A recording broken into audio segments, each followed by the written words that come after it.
महाराष्ट्र की 6 राज्यसभा सीटों पर शुक्रवार को चुनाव है, जिसे लेकर शिवसेना और बीजेपी के बीच शहमात का खेल जारी है। 6 राज्यसभा सीटों पर 7 उम्मीदवार मैदान में हैं, जिसके चलते छठी सीट पर काबिज होने की जंग है। ऐसे में छोटे दलों और निर्दलीय विधायकों की भूमिका सबसे महत्वपूर्ण हो गई है। इसके चलते सभी की निगाहें असदुद्दीन ओवैसी की पार्टी AIMIM के विधायकों पर है कि वो राज्यसभा चुनाव में बीजेपी या शिवसेना किसे जिताकर उच्च सदन भेजेंगे। सूबे की 6 राज्यसभा सीटों पर 7 प्रत्याशी चुनावी मैदान में किस्मत आजमा रहे हैं, जिसके चलते छठी सीट को लेकर चुनावी घमासान होना है। बीजेपी से केंद्रीय मंत्री पीयूष गोयल, अनिल सुखदेव राव बोंडे और धनंजय महादिक मैदान में हैं। शिवसेना से संजय राउत और संजय पवार मैदान में हैं, जबकि एनसीपी से प्रफुल्ल पटेल और कांग्रेस से इमरान प्रतापगढ़ी चुनाव लड़ रहे हैं। ऐसे में बीजेपी के तीसरे प्रत्याशी सुखदेव राव बोंडे और शिवसेना के दूसरे प्रत्याशी संजय पवार के बीच छठी सीट पर चुनावी मुकाबला है। बता दें कि महाराष्ट्र विधानसभा के आंकड़े के लिहाज से संजय पवार के बीच छठी सीट पर चुनावी मुकाबला है। बता दें कि महाराष्ट्र विधानसभा के आंकड़े के लिहाज से राज्यसभा की एक सीट जीतने के लिए करीब 42 विधायकों के वोटों की जरूरत है।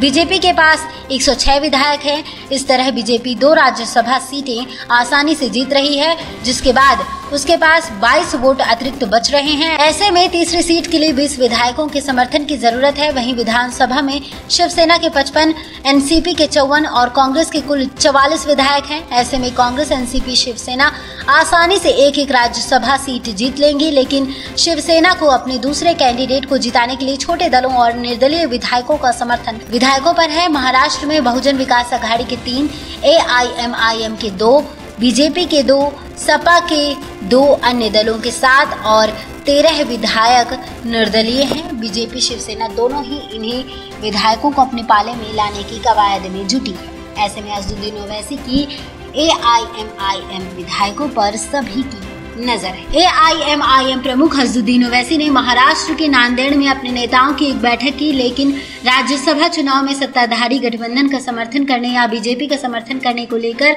वह कोई फैसला नहीं कर सकी। ओवैसी ने कहा कि महाराष्ट्र की राज्यसभा सीटों के लिए होने वाले चुनाव में समर्थन के लिए शिवसेना और बीजेपी के किसी भी नेता ने उनसे संपर्क नहीं किया है। ओवैसी ने कहा कि AIMIM का समर्थन चाहिए तो उन्हें हमसे संपर्क करना चाहिए, नहीं तो हम 1-2 दिनों के भीतर अपना फैसला ले लेंगे कि किसे समर्थन करना है। राज्यसभा चुनाव में शिवसेना और बीजेपी के बीच शहमात का खेल जारी है और दोनों ही पार्टियां एक वोट का समर्थन जुटाने में लगी हैं।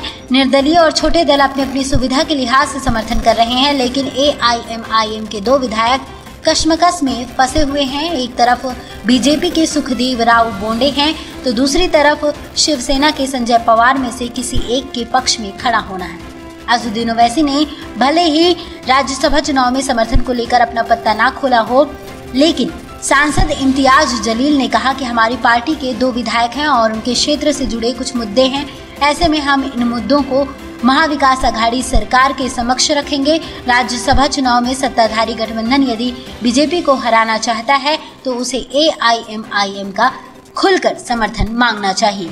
हालांकि महाराष्ट्र तो उसे AIMIM का खुलकर समर्थन मांगना चाहिए। हालांकि महाराष्ट्र में असदुद्दीन ओवैसी की पार्टी के दोनों विधायकों के लिए बहुत ज्यादा विकल्प नहीं है। उद्धव सरकार उन्हें तवज्जो नहीं दे रही है, तो दूसरी तरफ बीजेपी उम्मीदवार है। बीजेपी के पक्ष में वोट तो भी उन पर सवाल खड़े होंगे और शिवसेना उम्मीदवार को समर्थन करते हैं तब भी। ऐसे में देखना है कि असदुद्दीन ओवैसी की पार्टी के विधायक बीजेपी और शिवसेना में से किसे समर्थन देकर राज्यसभा भेजते हैं। ये पूरी जानकारी आपको कैसी लगी कमेंट बॉक्स में कमेंट कर जरूर बताएं और इस वीडियो को ज्यादा शेयर करें, लाइक करें और चैनल को सब्सक्राइब करें। धन्यवाद।